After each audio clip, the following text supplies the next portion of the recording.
માની લેવાનું. 14 બ્રહ્માંડનો એ રાજા છે ને 11મી ઇન્દ્રિય. મનની અંદર બધી જ વસ્તુ 5 કર્મ ઇન્દ્રિયો, 5 જ્ઞાન ઇન્દ્રિય, 4 અંતઃકરણ મનમાં પડેલા છે. આ 14 બ્રહ્માંડ છે, આ 14 લોક દેવાય દેહ છે ને 14 લોક બનેલા છે.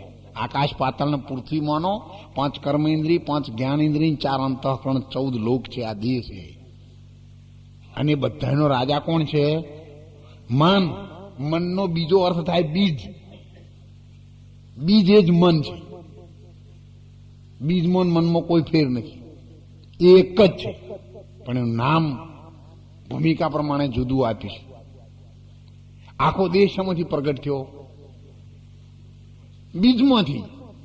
ડાળાન, પોખડાન, દાઢીન, મૂસોન બધું એનું ટાઈમ થાય એટલે આય જાય. કાળા વાળસી માંથી ધોળા થયા જ હોય, પણ આ બધું શામાં હતું? બીજમાં. કોઈને નવું ચોંટાડ્યું ના. એને જે નક્કી કર્યું છે જ બરાબર નહીં, એ જ પ્રમાણે ચાલે છે. અને ત્યારે કહ્યું છે વિધિના લખિયા લેખ લલાટે, કદી ટાળા ટળતા નથી. તુહી નોમ તારણ સભી કોમ સુધારણ ધરો ઉસકા ધારણ નિવારણ કરેગા. નથા दूध वाको दिया दूध माँ को खबर है खुदा को सफर वो भरेगा. जीने पेट कीना उसे ढूंढ लेना, मीटे आना जाना मुरादम कहे वो सही करके देखा. खुदा ने लगाया टांक कबहू नहीं टरेगा. જે ખુદા ને ભગવાન ને જે ટાંક લગાવ્યો છે એ કદી ટળવાનો નથી. અને બીજી ભાષા છે દેશી. અરે માતા પિતા રે જેના મેળે પધાર્યા, કરે વચન વાળી પૂજા.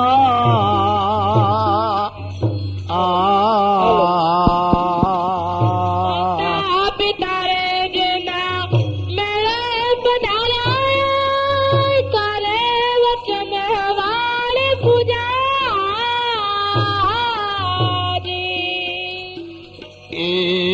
માતા પિતા રે જેના મેળે પધાર્યા,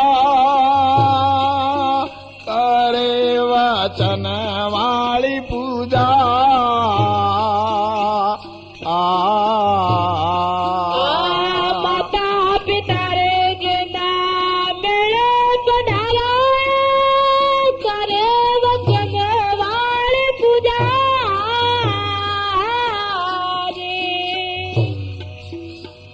તારે તે ધન તાજો ને કલા, પિતા તે ધન તાજો ને કલા.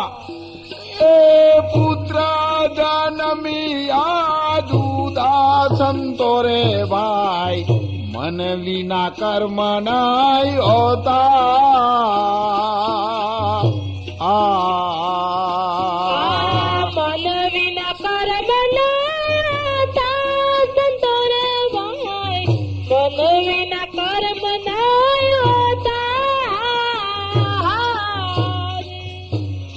હાથ લઈને આખો દાખલો મને બેસી દેશે. માતા પિતા જેના મેળે પધાર્યા, કરે વચન વાળી પૂજા. પિતા તે દન હતા એકલા, પુત્ર જન્મ્યા. એનો બાપ હરણાકંશ હતો, પણ પ્રગટ કોણ થયું પેલા જ? ફાટ લઈને ભજનની કરી બેસી દઈ ને. પિતા એ દન હતા એકલા, પણ પુત્ર જન્મ્યા જુદા, એકદમ જુદા રંગ વાળો, જુદા રૂપ વાળો, જુદા ગુણ વાળો. ફાટ લઈને ભજન શું બોલે છે ને એ આપણને પૂર્વ ભૂમિકાની ખબર ન હોય એટલે આપણે રાગમાં ડોલીએ કે વાહ ભાઈ વાહ, પણ એના ભેદની ખબર પડવી જોઈએ.